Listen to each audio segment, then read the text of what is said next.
Yeah. Matthew, you mentioned earlier that Cleveland, inexpensive to open up a restaurant. Still takes a considerable amount of money, I would imagine. So let me ask you, what would be a baseline figure to go into the restaurant business? Like how much minimum would you need? And two, are there enough investors out in the Cleveland marketplace to help the restaurateurs? There are. I believe there are enough investors. I mean, my project before Light Bistro, I was going to open up a much larger restaurant, renovate a old home in the Slavic Village. Thanks God I didn't do that. I love the Slavic Village, but it's not going the way that we thought it would. But and we had about 10, 12 investors around us, and this what would have been a big pile of cash. And I just stepped away from it one day. I was having lunch with my partner, who's my partner now, Eric Dietrich, and I just kind of said, I don't want that. I don't want that big group of people bearing down on me. I want to do my own thing. I'm here to do my own thing. I was like, what's up? You want to go this alone? And he's like, not really, because he was like, 33, retired at the time. He retired from the force, and I said, come on, man, let's just do this. Let's get it together. Let's go to the bank and let's mortgage our lives on my dream, And luckily, he came along for the ride. And I mean, there are investors out there. There are people willing to put down the money. But I mean, when you're opening a business, you got to kind of step back and say, where's my big payoff financially going to be? If I take these 10 people with me, it's 10 years. If I take me and you, it can be in the next 4 or 5 years. So, right. I mean, that was kind of a decision we really made. We cognizantly made. So. Well, I'm curious, Chris and Jeremy. It sounds as if you're all in since you've sold the dog, and the bicycles, and all the other things. So. I sold my child. So my question is, how does it feel to have a lot of skin in the game? It feels good, actually. We got real lucky. We hit the streets hard, and we've already been able to make back what we put into the company. Yeah. And we were testing food today from our second truck that we announced last week that we're working on right now. We're working on 3 smart green cars that are converted into cafes that will be out actually on street corners and stuff like that. So it was terrifying in the beginning because it's the 29th, and I'm like, dude, we got $200 left in the bank, a truck, and rent to pay. So we bought some food. We went out on the streets. We sold it. We took that money. We bought some more food, and 3 days later we made rent, and we were like, all right, we got $200 left now. Let's go try this again and see what happens. So it was terrifying. I mean, it was absolutely terrifying. We didn't take investors. Luckily, we wanted to do something all on our own. We wanted it just to be us, just like he said. We didn't want 12 people, 13 people breathing down our neck. We wanted the 2 of us to be able to share our passion and share our love for food and love for the people together. Let me ask this question. So we talked a little bit about financing. So outside of the dollars, what's the biggest issue business-wise that you have? Is it the human resource component? Is it your supplier component? And I'll just open it up to anybody, so just jump right in. I personally, the human resource component. I mean, everybody's different, and people are very hard to deal with, and you don't really see that until you're the person dealing with everybody's problem. It'll either make you or break you the way you deal with people. Sure. Yeah, and I can say that we've been interviewing for a chef de cuisine.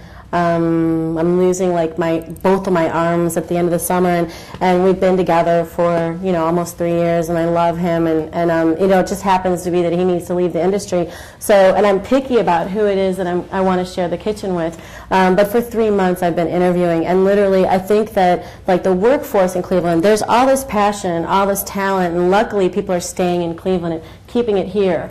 But the one thing that the food industry did that I think makes it harder for chefs is that they think that becoming a chef or a cook you're going to be a rock star. Like you're going to have That's a myth? It is. As it turns out, that's not so much. Not so much. Yeah, I try to tell them it's like, you know, it's really easy to you forget about all the limelight and the, you know, whatever people are paying attention to you when you're on your hands and knees and you're scrubbing your walk-in. It's like, yeah, this is real glamorous, you know. You know, up in the hoods. Yeah, it's like Saturday night. The you know, like the kitchen is covered in water and your cooler goes down and your dishwasher is in jail. You know, it's like, let me do 8 jobs. Just a second, you know, and somebody wants to say hi to you and you're like, I'm covered in food. Okay.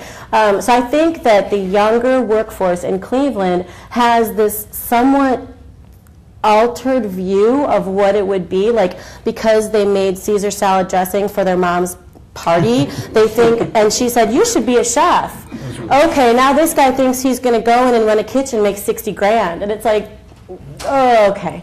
And so the people, I think, and it's like, I'm older, but I mean, like, I had to start as a dishwasher and then work in pantry, and you needed to have this respect for the chef to give you the time and train you. And now I think that people, it's a little bit of a misguided right now. Understood. Yeah, it's hard. They're probably watching too much Food Network. Right, focus, bang it out, and maybe, you know, 1 out of 100 people are going to end up with their own restaurant, and they think that, you know, you end up with these Corner kids. Schools tell you that.